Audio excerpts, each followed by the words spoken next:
Welcome to i ten. ఉదయం నుంచి మనం సోషల్ మీడియాలో కొన్ని వీడియోస్ చాలా చూస్తున్నాం. ముఖ్యంగా అమెరికాలో బియ్యం కొరత ఏర్పడినట్టు అమెరికాలో ఉన్న షాపింగ్ మాల్స్లో అనేక మంది భారతీయులు ఏదైతే బియ్యం బ్యాగుల కొనుగోలుకు పోటీ పడుతున్న వీడియోస్ చూస్తున్నాం. కొందరు షార్ట్స్ వేసుకొని పొద్దున్నే నిద్రలేసి పరిగెత్తుకుంటూ ఇక్కడ షాపింగ్ మాల్స్ ముందో లేకపోతే అక్కడి ఆహార పదార్థాల కొట్ల ముందో క్యూ కట్టి ఉన్నారు. కొందరైతే దాడులు చేసుకుంటున్నారు. ఒక్కొక్కరు కనీసం 4 నుంచి 5 బియ్యం బస్తాలను కొనుగోలు చేసి స్టాక్ చేస్తున్నారు. ఈ డిమాండ్ని చూసి అమెరికాలో ఉన్న ఈ స్టాక్ మార్కెట్స్ ఏవైతే ఈ సూపర్ మార్కెట్లు ఉంటాయి, ఈ సూపర్ మార్కెట్లు కూడా బియ్యం ధరను ఒక్కసారిగా పెంచేశారు. దాదాపు $4 ఎక్కువ ధరకు అమ్మేస్తున్నారు. ఎందుకు అమెరికాలో ఉన్న భారతీయుల్లో ఈ భయం ఏర్పడింది? ఎందుకు ఉదయాన్నే లేచి బియ్యం దుకాణాల పైన పడ్డారు, సూపర్ మార్కెట్ల మీద పడ్డారు? ఎందుకు ఇంతలా బియ్యాన్ని కొనుగోలు చేసుకుని ఇంట్లో స్టాక్ చేయాలనుకుంటున్నారు? ఒక్కొక్కరు కనీసం 4 నుంచి 5 బ్యాగులు ఎందుకు కొనుగోలు చేస్తున్నారు? ఇదంతా చూస్తే దీనికి కారణం ఏంటి అని ఆలోచిస్తే నిన్న భారతదేశం గురువారం రోజు ఇండియా ఒక కీలకమైన నిర్ణయం తీసుకుంది. బియ్యం ఎగుమతుల్ని నిషేధిస్తున్నట్టు, అంటే బాస్మతీయేతర బియ్యం ఎగుమతుల్ని నిషేధిస్తున్నట్టు ప్రకటించింది. బాస్మతీయేతర బియ్యాన్ని తక్షణమే నిలుపుదల చేస్తున్నట్టుగా ప్రకటన చేసింది. దీంతో అమెరికాలో ఈ బియ్యంపై ఈ ఆందోళన ఈ పరిస్థితులు ఏర్పడ్డాయి. నిజంగా ఇది ఒక స్పెక్యులేషన్ చెప్పాలి. ఈ స్పెక్యులేషన్తో పరిగెత్తి జనమంతా, ఎందుకంటే భారతీయులు ఎక్కడ ఉన్నా దేశంలో ప్రపంచవ్యాప్తంగా ఎక్కడ భారతీయులు ఉన్నా వాళ్ళు కేవలం బియ్యమే ప్రధాన ఆహారంగా తీసుకుంటారు. ప్రతిరోజు ఏదో పూట రైస్ తింటారు. మనం కూడా పొద్దున్న లేస్తే మనకు ఇంకా చెప్పాలంటే తెలుగు వాళ్ళు దక్షిణ భారతదేశంలో ఎక్కువగా రైస్ తింటారు. మనలాగే ప్రపంచవ్యాప్తంగా కూడా బియ్యం ఎక్కడెక్కడ తింటారు అంటే ప్రపంచవ్యాప్తంగా కూడా ఎక్కువ మందికి ఆహార పదార్థం బియ్యమే. అందుకోసం అని చెప్పేసి అమెరికాలో ఉన్న ఇండియన్స్ బియ్యాన్ని స్టాక్ చేయబోతున్నారు. అమెరికాలో బియ్యం కొరత ఏర్పడే ప్రమాదం ఉందని ముందే ఊహించి ఆ ఆందోళనతో సూపర్ మార్కెట్ల పైన పడి బియ్యం కొనుగోలుకి పోటీ పడుతున్నారు.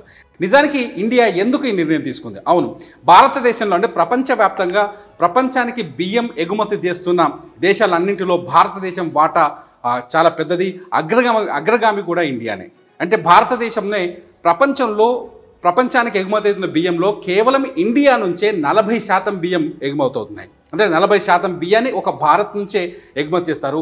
ఈ 40% బియ్యంలో కూడా ఇప్పుడు దాదాపు 50% ఎగుమతులు తగ్గిపోయే అవకాశం ఉంది. తాజాగా కేంద్ర ప్రభుత్వం తీసుకున్న నిర్ణయంతో ఈ ఎగుమతులు ఒక 50%కి తగ్గే అవకాశం ఉంది. దీంతో ప్రపంచవ్యాప్తంగా కూడా బియ్యం కొరత ఏర్పడే అవకాశం ఉందని చెప్పేసి ఇటు ఆర్థికవేత్తలు కూడా అంచనా వేస్తున్నారు. ఈ నేపథ్యంలోనే అమెరికాలో ఈ ఆందోళన ఉధృత స్పీడ్ కనిపించింది భారతీయులు. అందుకని ఈ ఆందోళన భారతీయులు ఎక్కువ కనిపించింది. అందుకని పరిగెత్తి సూపర్ మార్కెట్లో బియ్యం బస్తాన్ని సొంతం చేసుకోవడానికి పోటీ పడుతున్నారు. నిజానికి ఎందుకు ఇండియా బియ్యం ఎగుమతులపైన నిషేధం విధిస్తుంది?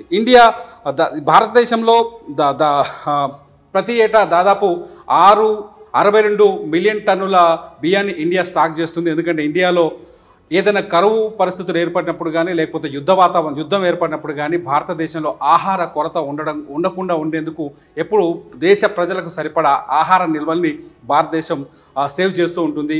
ఇందులో బియ్యం ఉంటాయి, లేకపోతే గోధుమలు ఉంటాయి. ఉత్తర భారతీయులు ఎక్కువగా గోధుమల మీద ఆధారపడి ఉంటారు. అయితే ఈ కొరత అంటే దాదాపు ఎన్ని రోజులకు సరిపడా ఈ నిల్వలు ఏర్పాటు చేస్తారంటే దాదాపు 6 నెలల నుంచి 8 నెలల పాటు దేశాన్ని పోషించగలిగేంత ఆహార ధాన్యాల్ని నిల్వ చేస్తారు.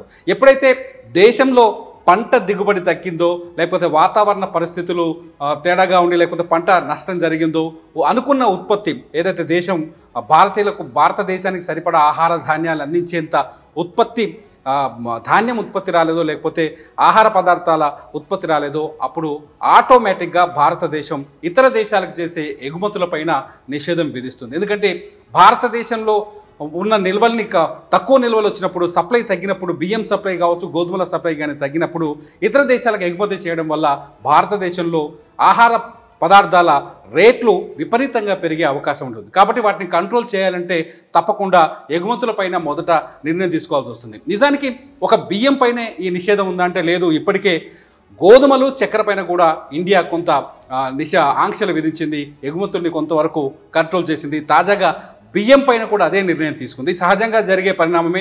నిజానికి భారతదేశంలో ఆహార ధాన్యం నిల్వలు చేసేటప్పుడు భారతీయులకు ఏదైనా ఇబ్బంది కలిగినప్పుడు, అంటే యుద్ధ వాతావరణం కావచ్చు, రేపు పొద్దున కరువు రావచ్చు, ఇటువంటి పరిస్థితులు వచ్చినప్పుడు ఇక్కడ ఆహార ధాన్యాలని సవాలుగా తీసుకుని ఎదుర్కోవడానికి కొంత స్టాక్ చేస్తుంది. ఈ స్టాక్లో ప్రతి ఏడాది బోల్డ్ ఎంత ధాన్యం లేకపోతే బోల్డ్ ఎంత బియ్యం పాడైపోతుంది. దాదాపు ఇప్పుడు మాకున్న మనకు అందుతున్న ఇక ఇంటర్నెట్లో మనకు దొరుకుతున్న సమాచారం ప్రకారం చూస్తే దాదాపు సంవత్సరానికి 62 మిలియన్ టన్నుల బియ్యం కావచ్చు, లేకపోతే గోధుమలు కావచ్చు పాడైపోతున్నాయి. స్టాక్ చేసి పెట్టడం వల్ల, వాటి నిర్వహణ సరిగా లేకపోవడం వల్ల వాటిని తీసుకెళ్లి సముద్రంలో కలిపేస్తారు.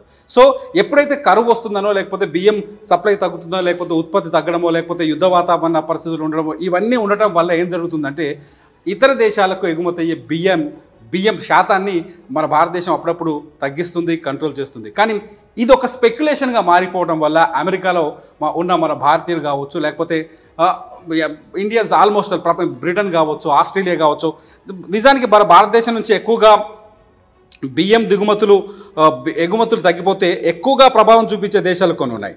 ఒకటి America, Canada, Australia and Britain. ఈ దేశాల్లో ఎక్కువగా బియ్యం కొరత ఏర్పడే అవకాశం ఉంది. ఈ దేశాల్లో నిత్యావసర ధరలు పెరిగే అవకాశం ఉంది. ఈ దేశాల్లో ఆహార ఉత్పత్తుల ధరలు పెరిగే అవకాశం ఎక్కువగా ఉంది. కాబట్టి ఈ దేశాలపైన ఇండియన్ రైస్ ఎక్స్పోర్ట్స్ ఎఫెక్ట్ చాలా స్పష్టంగా కనిపిస్తుందని చెప్పేసి ఆర్థికవేత్తలు చెబుతున్నారు.